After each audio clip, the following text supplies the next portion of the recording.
जब कोई इंसान पोल्ट्री फार्म शुरू करता है तो उसके दिमाग में सबसे पहला ख्याल आता है चूजे अच्छे हों, दाना सही हो, दवा समय पर मिले। लेकिन एक बात जो है वो ज्यादातर लोग नजरअंदाज कर देते हैं या जानकर भी अनजान मतलब रहते हैं, और वही एक बात पूरे फार्म को धीरे धीरे फार्म के नुकसान की तरफ लेकर जाती है। और वो चीजें फार्म की सफाई और सैनिटाइजेशन जो होता है उसके बारे में। आपने कई फार्म जहाँ पर दवा भी दी जाती है, इंजेक्शन भी लगते हैं, पाउडर बदलते रहते हैं, फिर भी बीमारी रुकती नहीं है। अब जरा सोचिए, अगर दवा सही है, चूजे अच्छे हैं, फिर भी नुकसान हो रहा है, क्यों हो रहा है? यहीं से इस लेसन की शुरुआत हो, क्योंकि पोल्ट्री फार्म में बीमारी सबसे पहले दवा की कमी से नहीं, सफाइयों की कमी से पैदा होती है। यह वीडियो कोई मोटिवेशनल नहीं है और ना ही कोई कहानी। यह एक ऐसा प्रैक्टिकल लेसन है जो अगर आपने समझ लिया तो आपके फार्म पर दवा नहीं, डिसिप्लिन और क्लीननेस पर चलेगा। और अगर आपने इसे हल्के में लिया तो फार्म चाहे छोटा हो या बड़ा, आपका नुकसान होना तय है। इसलिए इस वीडियो को एक वीडियो की तरह नहीं, एक लेसन की तरह देखिए, क्योंकि यहाँ जो बताया जाएगा वो आपको मुर्गी की जान ही नहीं, आपका भी जान मतलब बचा सकती है। क्योंकि और आपके मेहनत की कमाई को जो व्यक्ति इस बात को समय रहते समझ लेता है, उसका फार्म लंबे समय तक चलता है। जो नजरअंदाज करता है उसे बार बार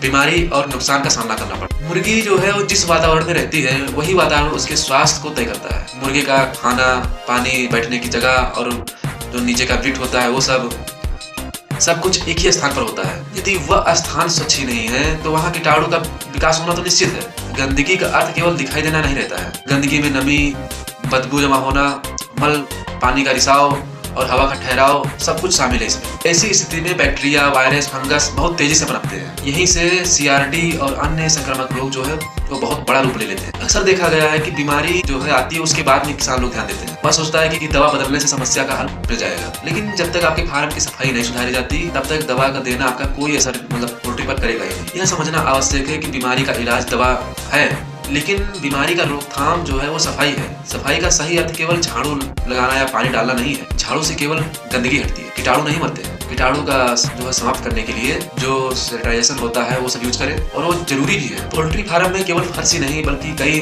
अन्य स्थान भी साफ किए जाने चाहिए। फीडर हो गया, पानी के बर्तन हो गए, दीवार के कोने होते हैं, पाइपलाइन, बाल्टी और जिसे जूते, सबसे ज्यादा तो जूते पर ध्यान। ये सभी स्थान जो कीटाणु के छिपने के लिए सबसे उपयुक्त होते हैं। यदि फर्श साफ है लेकिन फीडर गंदा है तो मुर्गी गंदे फीडर से ही भोजन करेगी। ऐसी स्थिति में बीमारी रुक नहीं सकती। इसी कारण सफाई हमेशा पूरे फार्म की एक साथ की जानी चाहिए, और अगर आप आधा सफाई करते हैं तो आप बीमारी को नहीं रोक सकते। सैनिटाइजेशन करते समय एक बात का विशेष ध्यान रखना आवश्यक है। अधिक मात्रा में दवाई का जो है वो प्रयोग सफाई को बेहतर नहीं बनाता है। अधिक ज्यादा दवाई मुर्गियों के लिए हानिकारक हो सकती है। तेज दवा से आंख में जलन होगी, सांस लेने की में मतलब परेशानी होगी, और जो दाना वो भी जो है खाना कम कर देगी, और वृद्धि रुकने की समस्या उत्पन्न हो सकती है। इसलिए सैनिटाइजेशन दवा हमेशा जो है डोज के अनुसार यूज करें। समान रूप से पूरे फार्म की करनी चाहिए। सैनिटाइजेशन के बाद कम से कम 20 मिनट तक फार्म को बिना छेड़े ही छोड़ दें, ताकि दवा कीटाणु पर पूरा प्रभाव डाल सके। पोल्ट्री फार्म की सुरक्षा केवल अंदर की सफाई तक सीमित नहीं रहती, बाहरी संक्रमण भी उतना ही खतरनाक। कई बार बीमारी किसान स्वयं अपने साथ ही फार्म में ले आता है। दूसरे फार्म में जाने के बाद उसी जूते से और उसी कपड़े से फार्म में अपने फार्म में फिर प्रवेश कर जाता है, जिससे जो दूसरे फार्म के कीटाणु है वो उस नए फार्म में आ जाते हैं बहुत ही आसानी से। इसी कारण से बायो सिक्योरिटी का